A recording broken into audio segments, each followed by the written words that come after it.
All right, good evening. I want to welcome everybody to the February 9th meeting of the Mayor and Council for a regular session. At this time, I would ask everyone to please rise for the invocation. And we are privileged tonight. We will have Councilwoman Shirley Marchman leading us in the invocation, and then I will lead us in the Pledge of Allegiance after. May we pray. Gracious Father, we come again to say thank you. We realize that we have so much to be thankful for.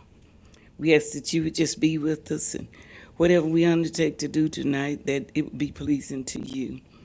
We ask blessings upon all those that are here, especially our police officers that put their life on the line to protect us. So we ask you to put a hedge of protection around them. And we ask that we would do things that is beneficial for all of our city, not just parts of it, but all of it. We ask that you would bless us and keep us in your care. Help us to do what's right. And if not, Lord, that we will be so careful as to ask you to forgive us for our sins and our trespasses. Have mercy upon us, I pray. This is my prayer. I pray in Jesus' name. Amen. Amen. I pledge allegiance to the flag Of the United States of America, and to the republic for which it stands, one nation, under God, indivisible, with liberty and justice for all. All right, thank you. You all may be seated.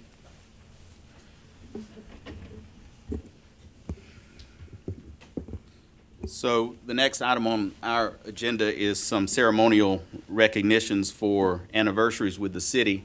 Before I do that, let me just make a comment tonight about Councilwoman McPherson. Tonight is her birthday, but she is not out for that reason. She is out because she has an illness, so we wish her well, and we also want to say happy birthday to her tonight. I'm sure she's at home watching, because when you're sick, you don't have much choice but to watch something, and you may as well watch this. So we wish her well. Let me start with, I believe Officer O'Neill is not here. Is that correct? So I'll move on down to, I'm going to ask the chief. Is the chief going to come forward and make a couple of remarks? Y'all have a handheld for him? Thomas Allen Thornhill, celebrating 5 years with us. Come on up here, sir. Be recognized. Earlier tonight, we took a couple of pictures, and we have a certificate here. I'd like the chief to make a few comments about you. And I did promise these guys, Chief, that you would say some nice stuff about them. So can you do that? They were a little skeptical, too. I tried that during staff meetings, doesn't work at all. Don't work.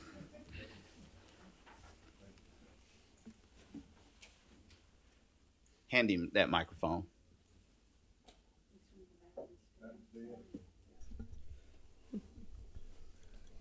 Is that pretty good? Too loud? Okay. Excellent. All right, this is kind of awkward.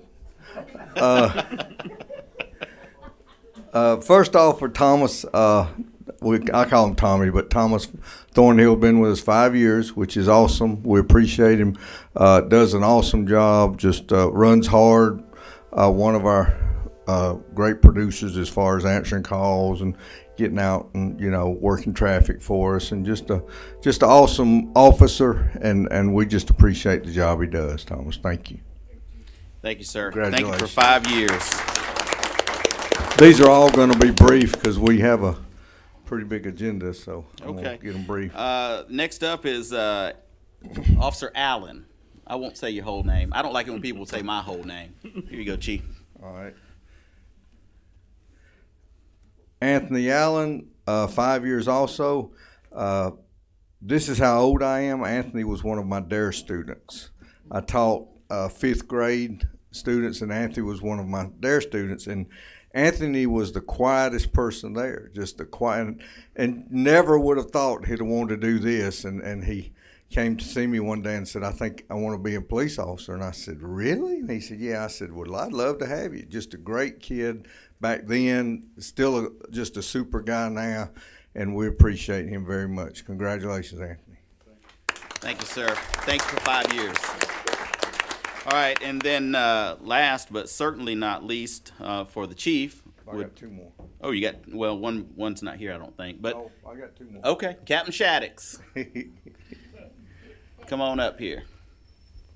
So, 20 years. Captain Shaddix has been here 20 years. He started when he was 10.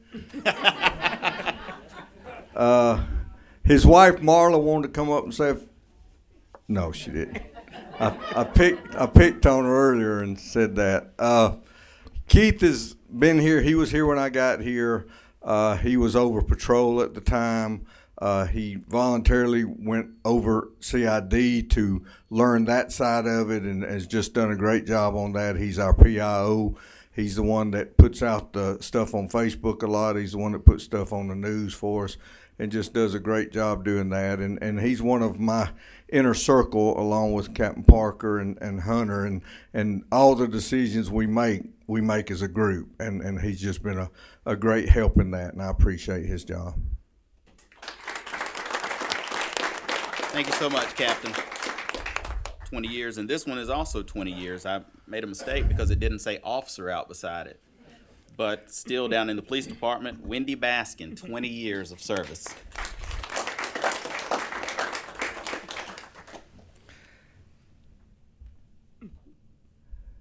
So if you notice Wendy walking up here, she's got a little hitch in her giddy up, and Wendy had a motorcycle, and it didn't like her, and she kind of fell over and broke her knee, just bad. I mean, it was horrible, and I thank God that she's even able to work with us anymore, because I wouldn't have believed it, but it just shows her grit and her hard work that she was able to come back and work with us. And currently Wendy is our GCIC person. She's also worked in evidence. She's also worked in court some. So she does a lot of everything with us and just does an awesome job, and just always smiling, happy to be here, and just a great person to be around. And we appreciate you. And David, thank you very much.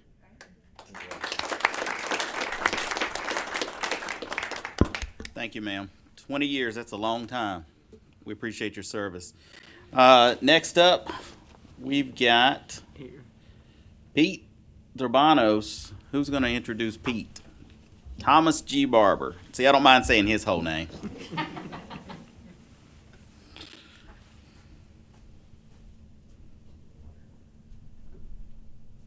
So Pete's only worked Whoop, you need a mic. Pete's only worked 5 years, but it feels like 20 years. Ask him. Yes. So not everybody drives to work so far that you couldn't ride that far on a horse in a day. But Pete does that. Lives on the other side of Athens, if you can imagine.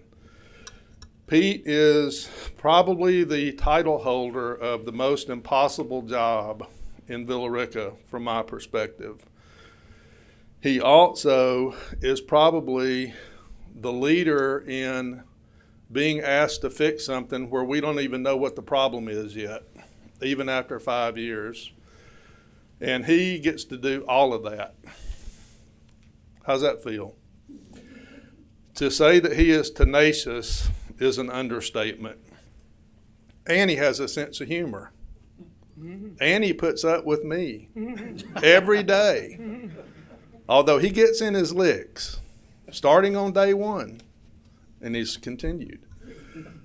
We have made great strides in water and sewer since Pete's been here over these 5 years, and he is the driving force behind that. He's kept us in compliance with a 60-year-old water plant and ancient sewer plant and a new sewer plant that wasn't built completely right. Every day, every month, all year, all those 5 years has kept us in compliance. Pete, I don't know how you do it, man. I watch it every day and don't know how you do it, but I'm glad you do. Thank you. Thank you, Pete. Yep, because Pete gets the honor now of introducing his own, Aaron Lewis. 15 years. Here you go, Pete. You're Aaron. This is Aaron Lee. And Aaron Lee Lewis, excuse me. I call her many names throughout the course of the week. Yes, you do. Yes, you do. Part of my success, in fact, a large part of my success, is due to this young lady right here, because she's believed in me. She's believed in the mission from day one. I think when I first got here, she had plans to pursue a different career, and she believed in me, and I appreciate that. She's persevered. She's got a lot of grit. She's tenacious as well. She's been someone that I can count on, and she has a don't give up attitude, which is really what it's taken. I've seen her grow as an operator. She's worked really hard to get the highest certification in the state. She's paid that forward with the people that she's been in charge of as a manager by trying to encourage them to reach the same goals. And we've had a lot of fun, but we worked real hard. She keeps the water plant running day in and day out, is in charge of the boil water advisories when they're issued, and answers customer complaints. And she's a real joy to be around. You are, trust me. But I couldn't do it without you. And I appreciate you very much. Yeah, you got a good heart. And oh, by the way, part-time, she's raising 3 kids full-time. So thank you, Aaron, for everything you do.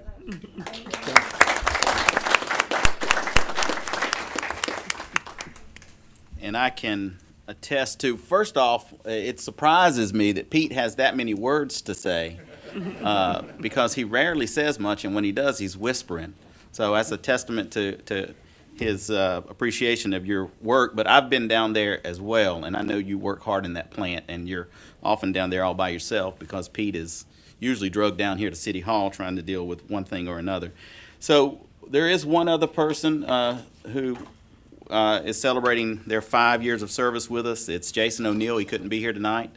I wanted to make sure I give a shout out to him. And I also want to say that some of you did not get a holder for your certificates, but the city clerk will get you one, okay? And with that, I'd like y'all to give all these folks a round of applause for their years of service. We appreciate all of you very much. Thank you. Okay, we will now move on, and sure, anybody who's ready to go. Mm-hmm. I'm going to speak if y'all are interested in that. I don't guess so. So I think everybody saw the next item on the agenda is the state of the city, and they decided to cut loose. But I promise not to talk too long. When I sat down to write this, as I thought about and reflected on 2020, I think it encompassed more of this than looking forward. So I'll just say that up front. There's just so much about 2020 that it's just hard to forget. So I'll just start with this, and then we can move on. Members of the council, Mr. Mayor Pro Tem, Mr. City Manager, Mr. City Attorney, my fellow Villaricans, thank you for being here. It is my duty to report on the state of the city. Tonight, we reflect on 2020 while eager to meet the uncertainty but hope for 2021. This past year was a year of unprecedented challenges right here at home and across our great nation. Despite those challenges, I can confidently report the state of our city is strong and getting stronger. Only a few weeks into my first year as mayor, our city faced an unrecognized threat in the form of a virus whose impact on everyday life had not been seen in more than 100 years. This virus would be called COVID-19 and would quickly become a worldwide pandemic. For many weeks, we held multiple meetings each day with boards of health, infectious disease experts, and Department of Public Health officials, all doing their level best to advise the best, most practical way forward. Their advice led to statewide stay-at-home orders, business and school closures, and canceling of all public events. Here in Villa Rica, we accepted the advice and took a measured approach to implementation, always aware that we had to be safe, but we also had to keep our economy open.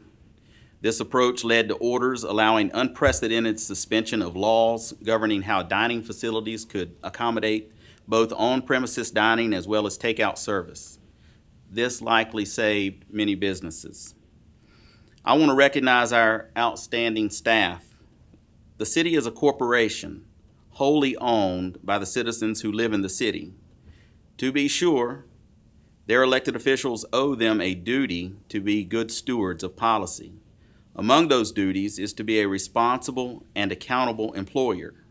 I try never to forget that the city is also an employer, and as such, we deal with issues affecting families. This past year has impacted our employees as much as any. I am proud to say that through good policy and CARES Act funding, we did not furlough nor lay off any employees due to the pandemic. We asked more of our staff this past year, and they performed in a way that we can all be proud of.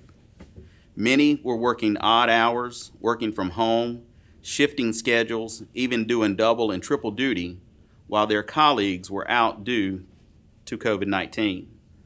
I know the city manager and this council will join me in thanking you for your hard work. We thank you for your service and your commitment to our city. I also want to thank our council members. Certainly 2020 was not your easiest year either. While we worked daily to implement an ever-changing set of guidelines, you made yourselves available for consultation and guidance, which was immeasurably important as we were operating in uncharted waters. At every turn, each of you raised important issues and helped to guide our response and implementation. When budget time came, you each made important contributions to how our city would prioritize its funding. Not everyone agreed with every line item, but ultimately agreed on the best path forward, and we passed a unanimous budget that contained no rate increases in water, sewer, or sanitation services.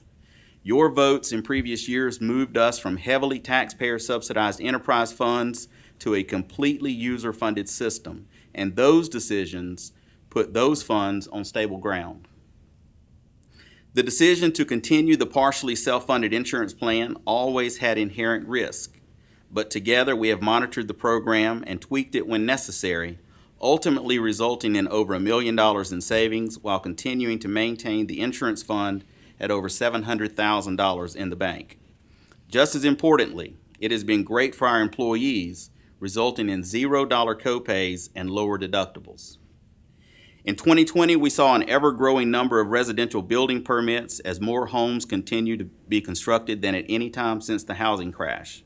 Developers are busy building Villa Rica's newest neighborhoods while also depleting our oversupply of vacant lots by building brand new homes on them. Responsible growth allows us to welcome new restaurants, business, industry, and residential growth. Last year, we signed into law a new zoning ordinance and completed the appeals process for objections. The city was awarded the LCI study grant and received the Rural Zone Award from the Georgia Department of Community Affairs. The Villa Rica Housing Authority and Walton Communities will soon begin construction on a 200-unit multifamily complex to replace the current public housing located on Highway 61 across from Tanner Hospital. Construction has already begun on the new Southeast Trans building in the same area, which will bring more than 60 good-paying jobs to Villa Rica. All across our city, we are building and renovating, including at Villa Rica High School, where Carroll County Schools will be renovating the football stadium, and at Villa Rica Elementary School, which will get a new gym and classroom building. The Carroll County Board of Commissioners have demolished the old Georgia State Patrol building on Highway 78 to make way for, hopefully, a new, badly needed fire station to serve Villa Rica. In 2020, utilities saw the completion of the water plant conceptual design as well as the development of a preventative maintenance program to include emergency response plans and a boil water advisory protocol. These initiatives will help ensure Villa Ricans are living in and commuting to safe homes and attractive neighborhoods. Our utilities department continue to work on waterline extensions, installations, or relocations at Edge Road, North Avenue, Punkintown Road, and Harold Road. The city received the Water First designation, which allows us to borrow GFA funds at a 1% interest rate discount. The city converted over 180 service lines to copper and created a third work crew in distribution and collection. Excavation has been completed for the new distribution and collection building. In 2020, most of our events were canceled due to COVID-19, which impacted recreation, the library, Pine Mountain Gold Museum, and Main Street most. However, there were some bright spots. Main Street proudly hosted the annual Gold Rush Festival, Thrill at the Mill, and Christmas on Main. The Villa Rica Main Street was awarded Main Street of the Month for August in the state of Georgia, and their membership grew to 74. Pine Mountain had record success with the Ghost Train and the Christmas Train. They have used the downtime to renovate and restore many of the facilities, including replacing the water wheel, constructing a third train platform, making improvements to the stormwater system behind the museum, and planting native species to support apiary, which, for those like me who had not heard that word before, means a place where bees are kept, which would support the production of honey available at the museum for purchase. Recreation canceled spring and summer sports, but there were bright spots there too. We continued the senior meals program, serving over 70 meals a day. The department began work to implement new registration software, made numerous improvements to facilities, and created the 100-mile challenge. That department welcomed a new director in 2020, and she is off to a great start. Public safety is at the forefront of what we do, and our police work hard to protect and serve our community. Last year, we raised over $40,000 for vests, raised over $18,000 for Shop with a Cop. Our department continued the Citizens Police Academy and conducted that in August of last year. Our officers have transitioned from .40 caliber handguns to 9mm, and we conducted numerous training sessions to be best prepared for emergency response, including active shooter and self-defense situations. I want our officers to know they have my support, the support of this council, and most importantly, the support of our community. In no way have I touched all that was accomplished, continued, or begun in 2020, but there should be no mistake that the city continues to meet numerous challenges every day as we navigate this tricky balance of meeting the needs of our current residents while planning and implementing responsible growth strategies. I remain committed to the design and completion of the Mirror Lake Connector, the tax allocation district to support the project, as well as the North Loop bypass, and the addition of a second industrial park, just to name a few of the many ongoing projects in Villa Rica. This council and I, along with city staff, will continue to invest in our community to make sure Villa Rica remains a great place to live, work, and recreate. We are committed to improving our neighborhoods, investing in our downtown, and embracing our parks and open spaces as we plan the Villa Rica of tomorrow while taking great care to preserve our unique past. I am proud of our community and the progress we have made toward the future, and I look forward to taking on these challenges in the new year. It's a great day in Villa Rica, and our best days are definitely ahead. All right. What is next on the agenda? All right. I will entertain a motion to adopt the agenda. So moved. Second. I have a motion and a second to adopt the agenda as presented. All in favor? That's unanimous. Okay, we have reached the public comment portion of the meeting. Do I have any public comments? All right. So no one has signed up for public comment. I'll open up for public comments. Is there anyone here who would like to give public comment? Seeing none, I'll close the public comments portion of our meeting. I'll move right into council updates. Council members, does anyone have any items of interest they would like to bring up? Mr. Young. I would like to remind the citizens of Villa Rica that the Douglas County and Carroll County SPLOST extensions are up for vote next month. In Carroll County, early voting will be in Powell Park March 8th to the 12th, and then the referendum will be held in both Douglas and Carroll County at regular voting places on March 16th. We're prohibited from advising you to or not to vote for it, but I would like to say that one of the things I like about the SPLOST is that other people help pay for what we use it for. We use it for public safety, for parks and rec, for roads, for water and sewer. But people from Carrollton and Douglasville and Paulding County that stop here in Villa Rica and spend money here help pay for those things. So it isn't just on the citizens of Villa Rica. Anyway, vote. And that SPLOST item comes up on March 17th. Is that correct? 16th. 16th. All right. So March 16th. Unfortunately, we can't erase what I said. So, does anybody else have any council updates? All right.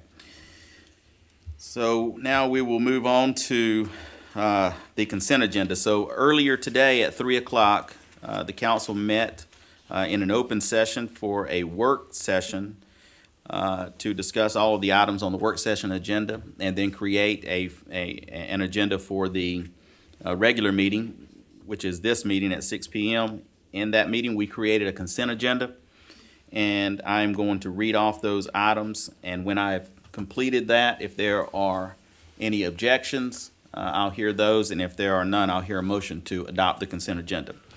Item 1. Appointment of Councilman Matthew Momtahan to the Villa Rica Development Authority to replace Councilman Danny Carter.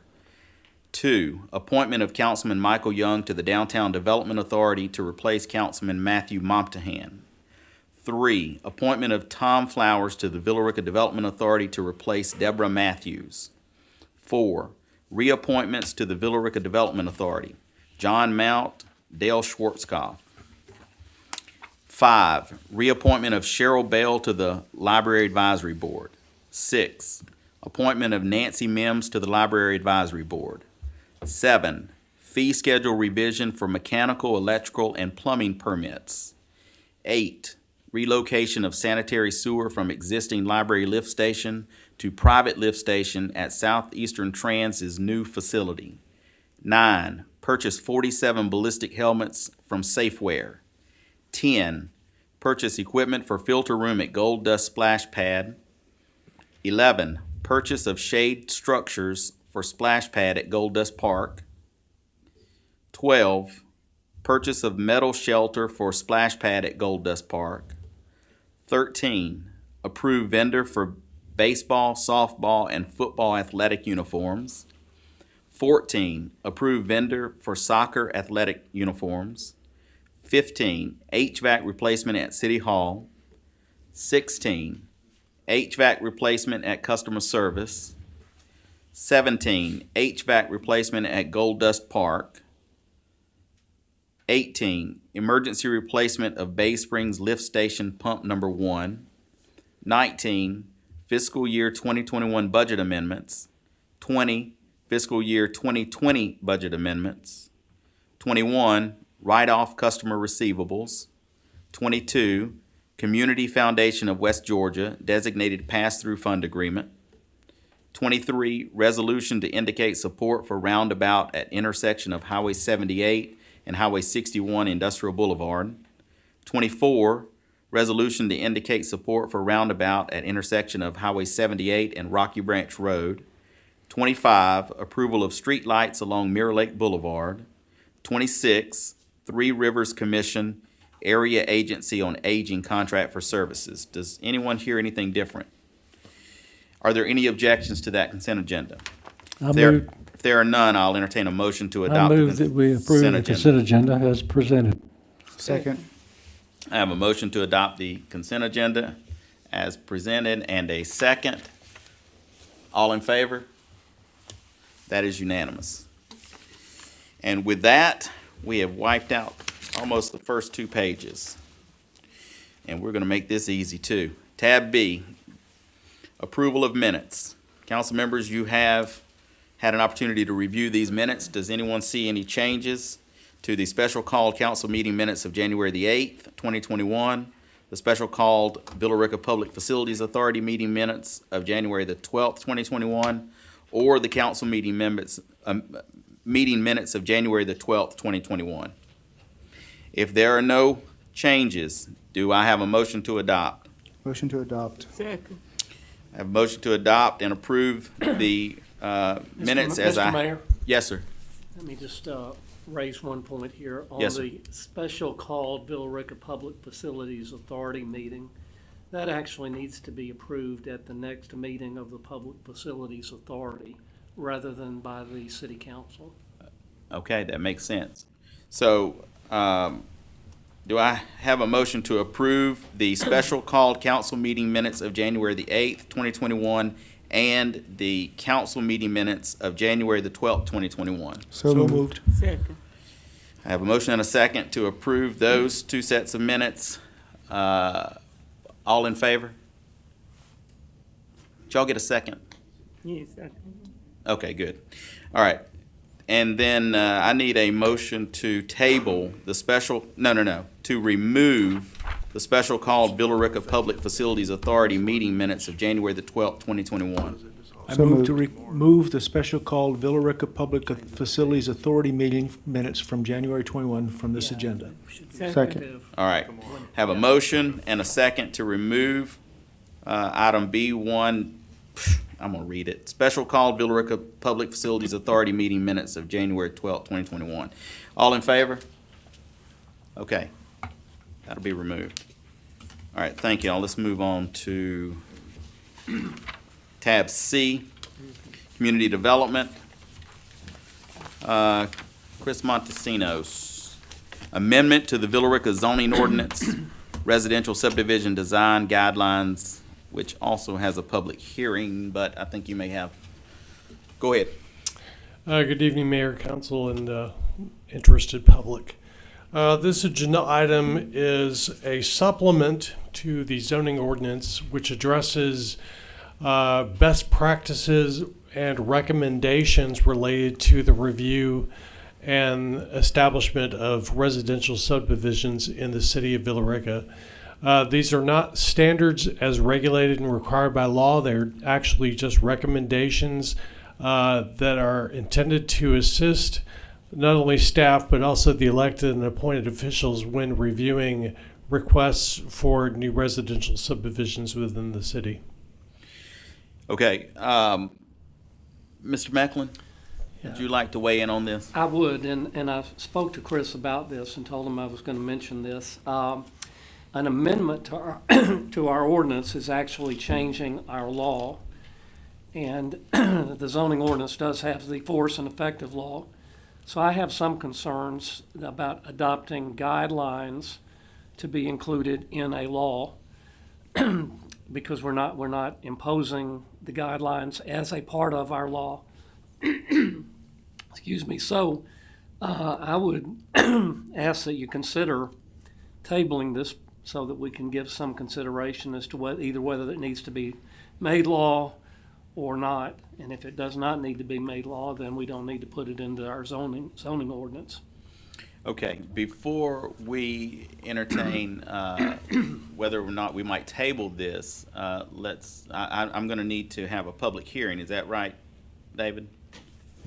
Yeah, I think you should go ahead and Yeah, have I a think public so. hearing. So before I do that, does council have any questions for Chris? Well, my only question is, if it's not made law, then that doesn't mean that staff cannot offer it or conduct it administratively, and that they can offer it as some sort of guidelines for builder developers when they come in, I seek think so. permits and so forth. And if we end up tabling it, I think that could be part of the discussion that goes on before we take it back. Okay, let me open this up for a public hearing. Is there anyone here who would like to speak for or against this amendment to the Villa Rica zoning ordinance? Okay, seeing no one, I'll close the public hearing portion. I do agree that this does need to be tabled, and I do think that there is a way to make it a part of the guidelines, something that we would hand out, maybe give to applicants, and maybe that's the route that we end up taking. But with that, I would entertain a motion to table this to the next council meeting. I'll make that motion to the table, the amendment to the Villa Rica zoning ordinance to the March council meeting. Okay, I have a motion to table. Do I have a second? Second. Motion and a second. All in favor? All right, that's unanimous, Madam Clerk. All right, thank you, Chris. Let's go ahead and do the second. item, which is amendment to the Villa Rica sign ordinance, suspended single-post signs, and there will be a public hearing on this too. Go ahead. The suspended single-post signs were permitted under the existing sign ordinances as temporary signs. Mostly in the case you would see them as a real estate sign. But we realized that there were other applications in smaller, less intense commercial, industrial, and some residential uses where these types of signs might be appropriate. I've provided some examples of some of those signs and how they would look in context of the various zoning districts. So this would allow, by right, a permanent fixture of signs in CMU, commercial mixed use, C1 light industrial, I1 light commercial, light industrial, AG agricultural, and OMI office, medical, and institutional. Okay. Before I open this up for a public hearing, do any council members have any questions for Chris? All right. Seeing no questions, I'll open this up for a public hearing. Is there anyone here who would like to speak for or against this amendment to the Villa Rica sign ordinance? All right, seeing none, I'll close the public hearing and revert back to staff and council. Council, do you have any questions for Chris now? If not, I will entertain a motion. I have no questions, but I have a comment. I like the ahead. presentation. I like the signs that you presented. I think that's a good deal. It would beautify Villa Rica. It's always good to throw a compliment out there. Thank you very much. Well received. Thank you, Mr. Carter. All right, I'll entertain a motion. I move to approve the amendment to section 9.27 of the Villa Rica sign ordinance, adding suspended single-post signs as permissible structures in the CMU, C1, I1, AG, and OMI zoning districts. Second. I'm not even going to read all that. I have a motion and a second. Is there any discussion? All right, all in favor? All right, that's unanimous. All right, let's move on to 3, amendment to the Villa Rica zoning ordinance, postal service delivery and collection structures, and public hearing. Go ahead, Chris. This is an amendment to the accessory structure ordinance. This basically has come into being because of the requirement by the U.S. Postal Service to now mandate, as opposed to recommend, that new subdivisions that are larger or that are at a distance greater than 75 feet of an existing single-point mail service delivery area are now going to be required to have a centralized mailbox location. I've seen in other jurisdictions where over time these collection facilities become in disrepair and littered or very disorganized. And so what I did when I got back from a trip to Texas where I saw this, and I said, we've got to come up with some better standards. So what this does is it has additional parking requirements, maintenance requirements, siting and location requirements. It encourages that these centralized postal delivery service areas be in sheltered areas to prevent them from rust and corrosion, and provide that there be sanitation collection facilities so that people don't discard their unwanted mail in an unmanageable way.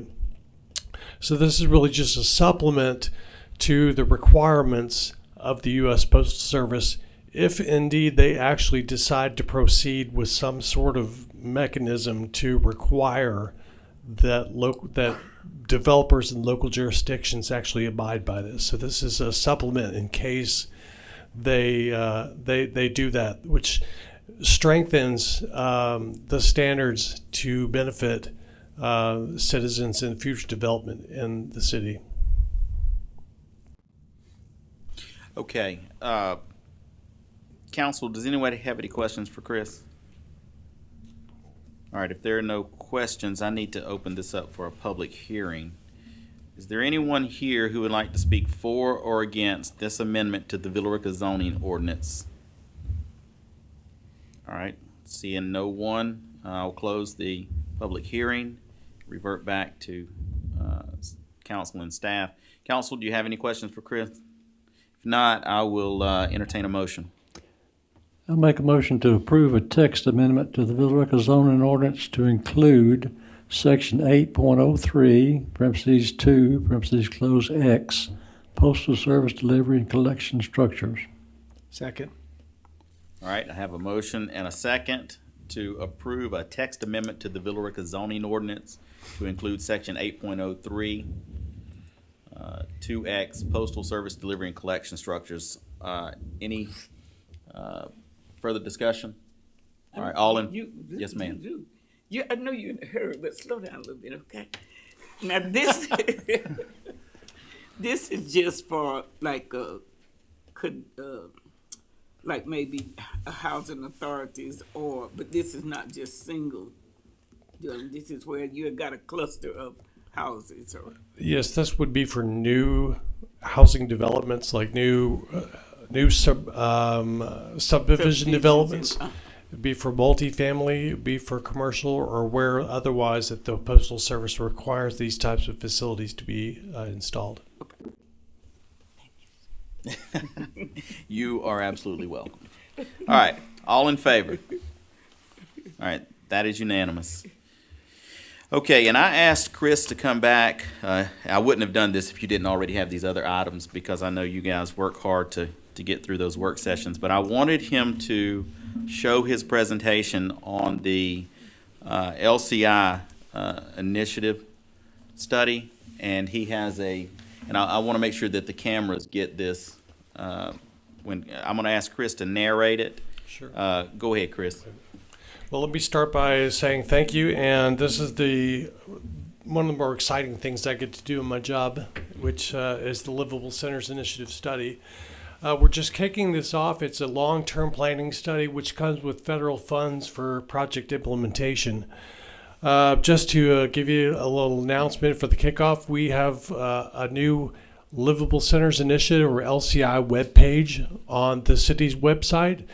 If you go to the site, it will speak to the project information, what to expect, how to be engaged, and it gives you a link to a survey, a preference survey or a priority survey, which I encourage everybody, whether you live here, whether you work here, whether you pass through or just get this information, that you engage yourselves in, because we are basically shaping the future of the city, what it's going to look like in the next 10 to 20 years, and how you could put your stamp on making certain priorities and importance, whether that's downtown placemaking or connectivity to Mirror Lake, or the enhancement of the appearance of Fullerville, or the connectivity with trail systems in between that link the communities with the downtown core, all sorts of major priority projects. I would invite you to have a look at the website called bit.ly/Villa Rica LCI. That is the link to the survey, and we certainly encourage you to get us kicked off in the right direction. We're going to have a number of in-person and virtual meetings over the next several months as we start to put the plan together. What I've done for you on the screen here is given you a visual exercise, which I've taken a scaled model of downtown Villa Rica and imported some of the streetscape elements that could possibly be implemented based on what we've seen in other LCI communities. For example, the pedestrian railroad bridge is an example of one that was very similar to one done in downtown Ackworth and paid for with LCI and other funds. But you'll see downtown streetscapes with sidewalks. We've done some enhancements by turning Temple Street into a one-way street and expanding the sidewalks. We've done some road dieting on West Montgomery to narrow the travel lanes and to increase the pedestrian access points and safety points. And I'll just kind of walk you through the 3D model as we go through the animation here. Right now we're facing west. I think we are facing westbound on West Montgomery. We're going to take a right onto North Carroll Street.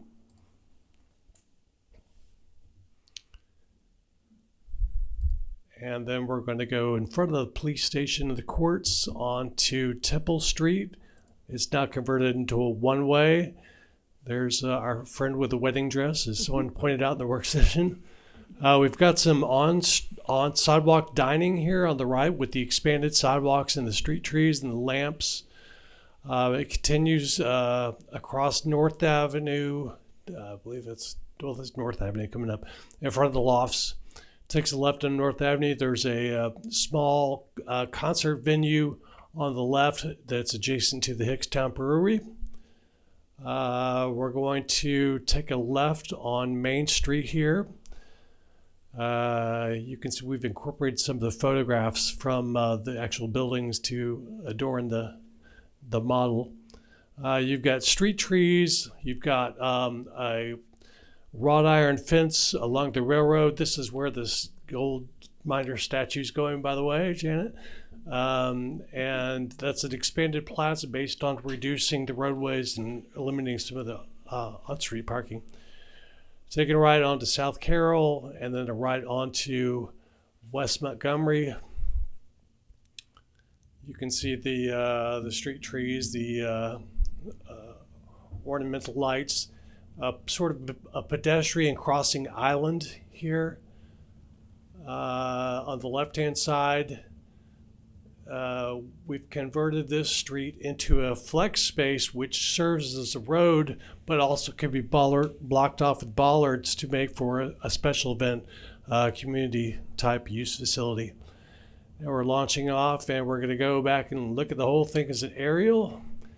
Again, this is just sort of conceptual, but this is the type of things that the LCI project has paid for in other communities, and wanted you to kind of get an idea of just the amazing enhancement and transformation that brings to our quaint and rustic downtown. It really gives it a bit of extra polish. So things like this will be introduced into the LCI project as it evolves, related to downtown placemaking, related to other projects such as the trail system, such as Fullerville, such as the Shoreline Drive extension. And it's something that we're really super excited about.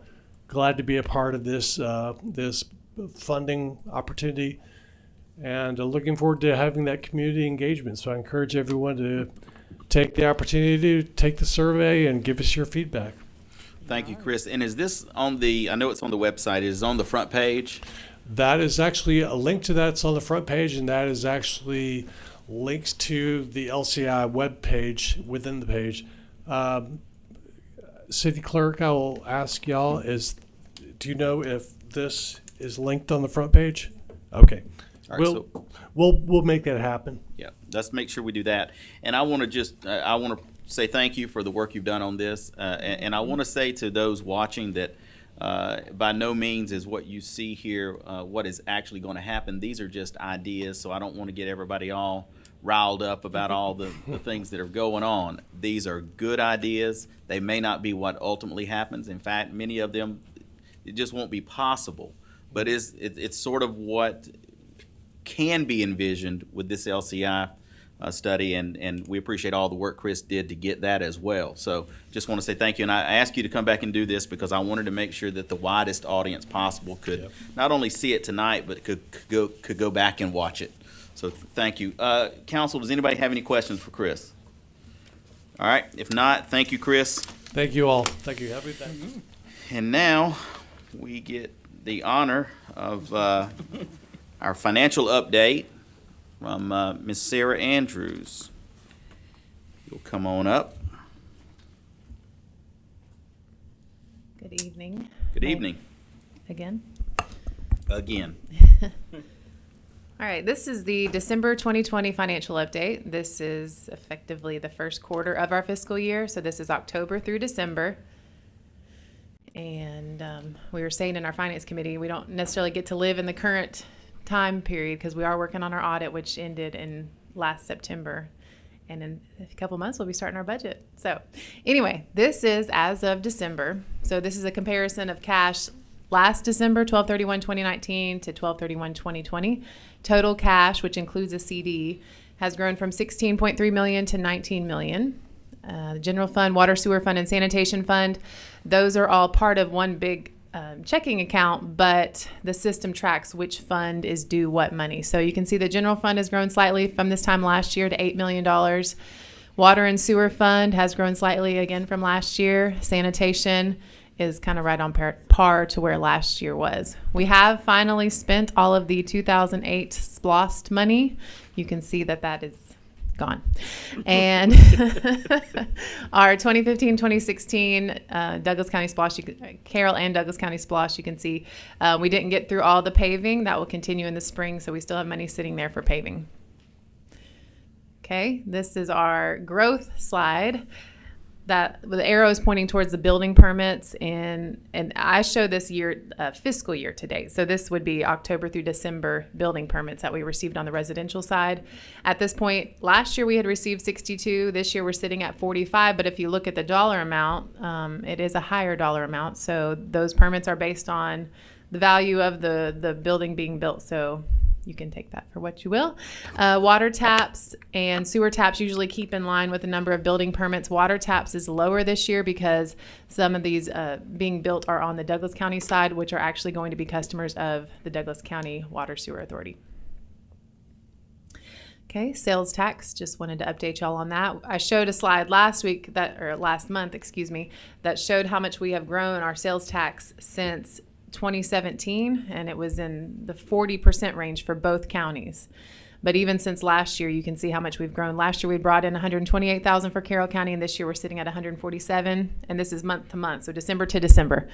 This is not a year-to-date number. This is 1 month at a time. And then Douglas County was $112,000 last year, and it's $122,000. So if you remember a few months ago, the state announced that there had been an error, and so we received kind of a big payment all at once, but we've seen growth. That growth has sustained. So this is our water and sewer income statement, for lack of a better term. As the mayor was talking about, we did have we had a base increase in 2020, but that was it as far as water and sewer rate increases go. But this is after 2 prior years of more aggressive rate increases. So you can see our revenue, if you look at the total revenue line, how that has grown from the prior year, from 2.2 million to 2.4 million in 3 months worth of the fiscal year. Total expense, you can compare, those are the departments listed out: utilities, water, sewer, distribution, and collection. And then you can see the debt expense has grown. Last year was our big jump that we had been working towards to get to the big jump in the bond payment. So it grew a little bit this year, but not as substantially as it had in the past. And then depreciation, you can see the estimate there. So we're sitting at $434,000 net income so far with the first 3 months of the year. Again, I always have to say we're preparing, we have to be prepared for the bond payments, which we'll make here in actually a couple weeks. And then also, every time Tom talks, he's got another water and sewer project that we have to work on. So by building up our cash, we can prepare ourselves to pay for those things out of our own money and not have to take debt every time. Sanitation and solid waste, I touched on this a little bit in the work session. We did have a loss when we finally wrapped up our fiscal year last year. And so we're showing net income so far of $6,800 in this fiscal year. I did go back and increase the depreciation expense a little bit this year when I saw what had happened. But I probably need to take an even closer look at that in case we've added anything else that we haven't had a full year's worth of depreciation in. So we are sitting at a net income so far of $6,800. Last but not least, self-funded insurance. We have been on this plan since October 2017. The green box shows you how much is sitting in the bank that we have been accumulating over the last couple years, $850,000. The orange box shows you how much we have contributed. So with every payroll, we move money into this separate bank account so we can track it. So we're not sending our money to a fully funded insurance carrier. We're putting it in our own bank account. And then the blue box shows the expenses that come out. Those are for the actual doctors and prescription expenses. We also have some other overhead third-party type expenses that come out of that. So the red box shows you the savings that we've incurred so far in this fiscal year, $75,000. Any questions? All right, council, do you have any questions? All right, if there are no questions, I will just say thank you. Thank you. And I'm sure if they have any after this, they'll get in touch with you. But one of the things of note is that as we prepare for these meetings, the weeks leading up to them, there's a lot of discussion that goes on individually between the council and staff. So I'm sure that a lot of questions get answered in that format. Okay, let's move on to E1, City Manager, adoption of resolution to participate in debt. You did talk about this in the work session, but I've asked to bring it back, so I want you to briefly talk about this for a moment. On March the 16th, Carroll County will have a referendum on continuing the Carroll County SPLOST, which is expiring. The city has already indicated their interest in participating in the SPLOST by approving an IGA with the county.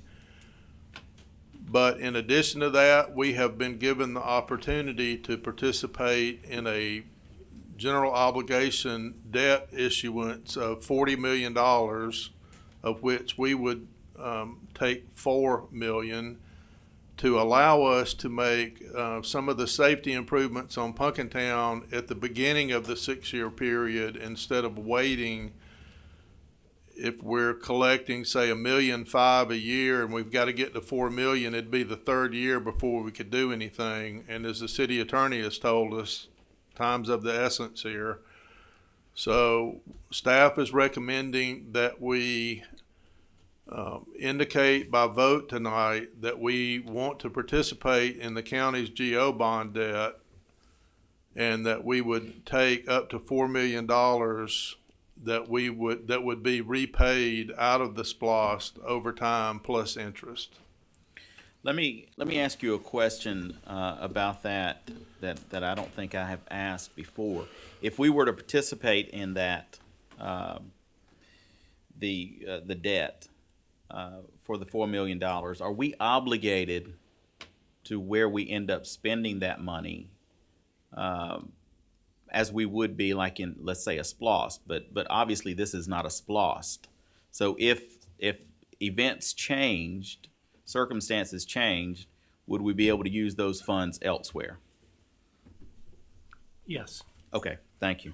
All right, council, does anybody have any questions for Tom? All right. If there are no questions, I would like to make a comment. all right, Mr. Young, go ahead. I am going to reluctantly vote in support of this resolution. Here we have yet another example of hindsight being so much clearer than foresight, or maybe it's just no good deed goes unpunished.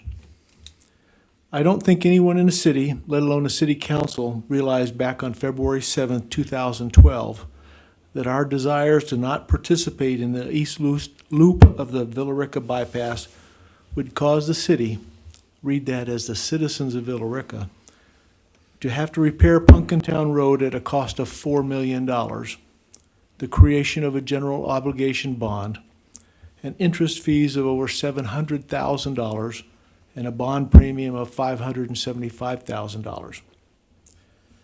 Back in the day, the arguments against the East Loop were very persuasive. Much more traffic, more large trucks, more noise, collateral damage to private homes, and the Mirror Lake amenities to widen the road. It seemed very clear so long ago. I believe it is safe to say that if today's knowledge were available 9 years ago, we would have probably reached a different decision. A decision that would have the state pay for the road rather than our citizens. As I said, I will reluctantly support this resolution. I can think of many things we could spend better spend $4 million on. But in addition to my support, I would ask the mayor and the city staff to explore the existence of any avenues to revive the East Loop bypass so that Villa Rica can avoid this devastating cost. Okay, I appreciate those comments. Any other council members have any comments or questions on this resolution? If not, I will entertain a motion. I move to adopt the resolution to participate in up to $4 million in debt to fund capital projects in accordance with the terms of IGA dated January 19th, 2021, if the referendum authorizing the continuation of the Carroll County SPLOST is passed. Second. All right, I have a motion and a second to adopt this resolution as read. Are there any additional discussion? If not, all in favor? That is unanimous. Reluctantly. Another reluctantly, but still an affirmative vote. Okay. Did you want to make a comment? No, I just don't see how we should be paying for it when the state should be paying for it, but that's just my opinion. And I think in some ways that is Mr. Young's opinion as well. All right, let's, so we do have an executive session on the agenda tonight. I'm going to ask Mr. Mecklin to read this out for us, and then I'll ask someone here to make a motion to go into executive session. Right, the request is that the council go into an executive session to discuss or deliberate upon the appointment, employment, compensation, hiring, disciplinary action, or dismissal, or periodic evaluation or rating of a public officer or employee as provided in OCGA Section 50-14-3B2. So move. All right, I have a motion to go into executive session. Do I have a second?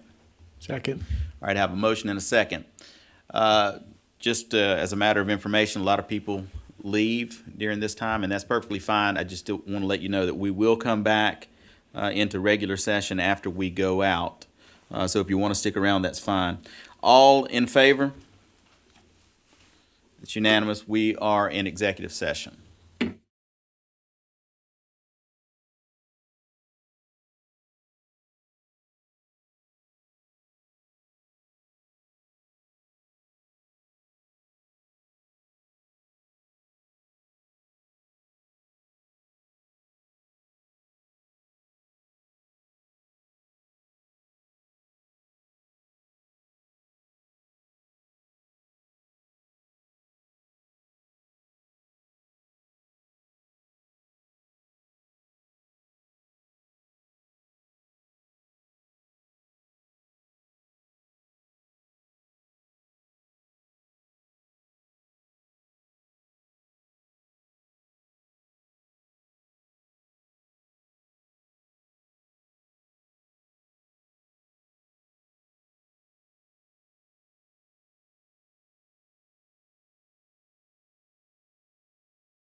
enough for you?